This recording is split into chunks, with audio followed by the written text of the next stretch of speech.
Biz $20,000 ekonom qilib qoldik. Germaniyada ishlab chiqargan Santeriya mahsulotlaridan foydalanganmiz, transformer stolimizdan foydalanganmiz. Xonadonimiz $75,000 ga ta'mirdan chiqqan bo'lar edi. Hashamatli ko'ringan har bir xonadonga ham siz o'ylaganchalik mablag' sarflanmaydi. Videoning oxirida ushbu xonadonimizga necha pul sarflaganimizni aytib o'taman. Xonadonimiz ko'ratan iborat bo'lib, o'z ichiga bitta bolalar xonasi, bitta kattalar uchun yotoqxona, oshxona va umumiy dam olish xonasini oladi. Kirganimizda biz katta garderob qarshilaydi. Garderob katta bo'lganligi uchun ichiga xohlaganchalik kiyim sig'ishi mumkin, qish kunlarida hattoki chemodanlaringizdan sig'ishi mumkin. Garderobdan o'tganimizdan keyin bizni shinam va juda ham chiroyli bo'lgan dam olish xonasi qarshilaydi. Dam olish xonasida katta mягкий уголок deymiz ruschasiga, mebellar to'plami va ovqatlanish uchun stol joylashtirilgan. Xonadonimiz studiya uslubida dizayn qilingan bo'lib, bu oshxona va umumiy dam olish xonasi birga loyiha qilinganligidan bildiradi. Hozir men sizlarga kuxnya haqida, ya'ni oshxona haqida ma'lumot berib o'taman. Qizlar, qaraysizlar. Nima qilyapti, qarang. Marketingizman-ku. Biz hozir oshxonadamiz. Oshxonamizda bir yosh oila uchun kerak bo'ladigan har bir narsa o'ziga mujassam. Mana xolodilnikdan boshlaymiz. Xolodilnik, mikrovolnovka va duxovka. Ya'ni bundan oshiq narsa yosh oila uchun kerak emas hisoblaymiz. Albatta, moyka, ovqat pishirish uchun gaz plitasi va hokazolar joylashgan. Kelinglar endi xonadonimizda ishlatilgan asosiy materiallar bilan tanishamiz. Dizaynda biz mramor va yog'och ko'rinishlardan foydalanganmiz. Mramor qatdan kelishi va turiga qarab o'rtacha 1 kvadrat uchun $600-700 baholanadi. Xonadonimizga 14 kvadrat mramor ishlatganini hisobga oladigan bo'lsak, bu xonadonimizga $12,000-14,000 mramorga pul bergan bo'lishimiz kerak edi. Lekin biz unga yaxshi alternativ topdik. Mana bu orqali ko'rib turgan panoyimiz mramor sifat materialdan qilingan bo'lib, bu Rossiyaning ilg'or kompaniyasi tomonidan ishlab chiqarilgan LDSP. Ya'ni ko'rinishdan o'zligi ko'rinib turibdi, haqiqiy mramor ko'rinishini beradi. Bu materialdan biz $12,000-14,000 ishimizni $800 ga bitirdik. Keyingisi esa yog'och. Mana bu ko'rinib turgan devorimiz yog'och ko'rinishda qilingan. Agar bu yog'ochni biz shpondan qilgan bo'lganimizda, shponni hamma o'zi biladi, shponni ishlagan odamlar ayniqsa yaxshi bilishadi. 1 kvadrat uchun $150-200 orasida pul sarflanadi. Lekin mana biz o'sha materialdan qilganimiz bu 1 kvadrat uchun bizga $20-25 atrofida aylanib tushgan. Xonadonimizga ishlatilgan materiallar remontimizni tan narxini tushirganini birgalikda ba'zi bir narsalar borki, ulardan pul tejash tavsiya qilinmaydi. Bular nimalar? Bular elektrika va santexnika mahsulotlari. Bu xonadonimizda biz Germaniyada ishlab chiqargan santexnika mahsulotlaridan foydalanganmiz, chunki ularni sifati a'lo darajada va uzoq yillarga xizmat qiladi. Yana bir narsani aytib o'tishim kerak, bu xonadonda ishlatilgan issiqlik datchiklari.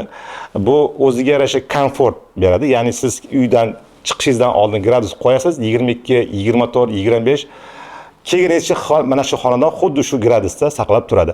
Ya'ni har bitta xonani o'zini issiqlik datchiklari bor.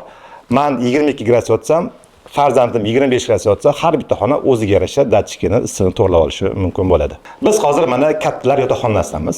Kattalar yotoqxonasi o'z ichiga kravati, kiyim almashtiradigan shkaflari va albatta ayollarimiz uchun juda ham kerak bo'ladigan makiyajniy stolik, ya'ni ko'pchilik рабочий zona ham deb atashadi. Ko'rib turganingizdek, рабочий zona hech qanaqa oyoqsiz olingan, oyoqsiz montaj qilingan, ya'ni bu havoda turibdi. Nimaga uchun? Odam kelib, bolalar kelib oyog'ini urmasligi uchun xizmat qiladi, juda ham bir effektiv narsa. Keyingi narsa bu shkaflarimiz. Shkaflarimiz shundoq dizayn qilinganki, xonamizni kravatni o'rtaga joylashtirib, ikki tarafga simmetriya qilib joylashtirilgan. Ya'ni kerak bo'lsa, ayollar uchun alohida, erkaklar uchun alohida shkaf qilib ishlatsa ham bo'ladi. Albatta bu yotoqxonamizning o'zini vanna xonasi bor. Hozir vanna xonaga kiramiz, ko'rib chiqamiz. Tak. Bu vanna xonamiz. Vanna xona deganimizda aslida vanna bor, ya'ni o'shaning uchun vanna xona deyshadi. Ko'p joyda dushovoy ham deyshadi. Bizda vanna bo'lgani uchun vanna xona. Bitta katta vanna, moyka qo'l yuvadigan va albatta shu unitaz. Unitazimiz osma unitaz bo'lganligi uchun, ya'ni podvisnoy deyshadi ruschasiga, tepadagi qismi bo'sh qolgan qismiga biz yashirin shkaf qo'yganmiz. Yashirin shkaf albatta har xil narsalarni, gigiyenik narsalarni saqlash uchun xizmat qiladi va bu xonadagi o'zga bir dizaynni ham yaratib beradi degan umiddaman. Bu esa hali gapirganimiz bolalar yotoqxonasi. Bolalar yotoqxonasi ham o'zi minimalizm stilida qilingan bo'lib, o'g'il, qiz har qanday bolaga mo'ljallangan hisoblanadi. Bu xonadonimizda yana bir shunday xona borki, bu xona ayollarimiz uchun juda ham kerak xona. Bu kir yuvish va dazmollash xonasi. Bu xona mana bu joyda joylashgan. Biz hozir oshxonamizda ovqatlanadigan zonasidamiz. Ovqatlanadigan zonamizda transformer stolimizdan foydalanganmiz. Nima uchun transformer stoli kerak? Bu stol oila a'zolaridan tashqari kelgan mehmonlarga qo'shimcha ikkita joy vazifasini yaratadi. Ikkita joy o'rni beradi deyishimiz kerak edi. Mayli. Mana xonadonga ishlatgan materiallar bilan tanishib chiqdik.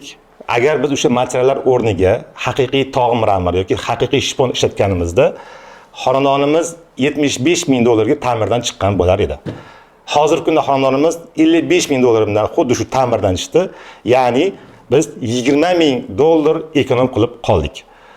Bu degani biz arzon material ishlatdik, ko'rinishi jihatdan arzon bo'lib qoldi degani emas. O'zingizlar ko'rib turibsizlar, mramor ko'rinishdagi bu materialimiz ham haqiqiy mramor ko'rinish beradi. Sifat jihatidan juda ham a'lo darajada ko'p yillarga bemalol xizmat qilib beradigan material. Sezganinglardek, xonadonimiz maydoni haqida ma'lumot berib o'tmadik.